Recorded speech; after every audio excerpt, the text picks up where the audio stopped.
Perang dagang berlanjut. Apa serangan Amerika selanjutnya? Video berikut ini adalah informasi berdasarkan data valid yang telah dikaji oleh para pakar sehingga bukan saja memprediksi, namun bisa dijadikan acuan pemerintah untuk membuat kebijakan. Kita semua tahu bangsa Indonesia saat ini sedang euforia masalah Kalimantan dan jangan pernah pindah ke hati mantan. Itu menjadi diskusinya. Tetapi mengelola negara tidak boleh berhenti di satu sektor itu saja. Kembali ke video sebelum ini. Kita mengatakan BUMN sebaiknya tidak di bawah kementerian. Buatlah seperti Temasek Singapura, pakai undang-undang PT, undang-undang perusahaan saja, tidak di bawah undang-undang kementerian. Adakah yang mulai paham dengan maksud video tersebut? Begini strategi besar perang Amerika versus China, atau dalam bahasa akademi militernya adalah Thucydides Trap War. Kalau menterinya belum pernah ikut Lemhanas, pasti nggak paham apa itu Thucydides, sehingga kebijakan sering salah lihat perang antar negara. Bahkan dianggapnya nggak ada yang namanya warfare itu. Perang itu seakan sudah selesai sejak Perang Dunia Kedua berakhir di tahun 45. Sekarang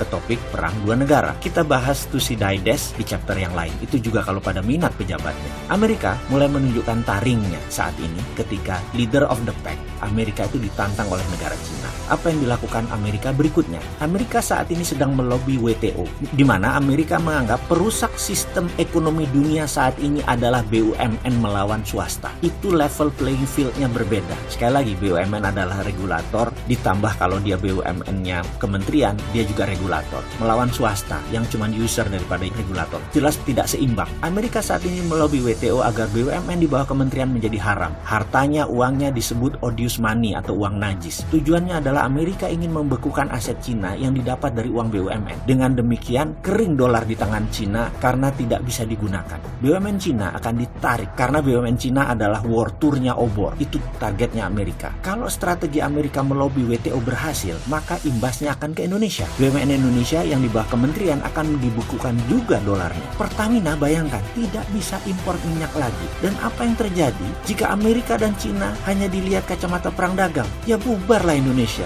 Jadi sekali lagi, Amerika dan Cina itu bukan perang dagang. Itu benar-benar perang abad 21. Jadi jangan naif melihat keduanya.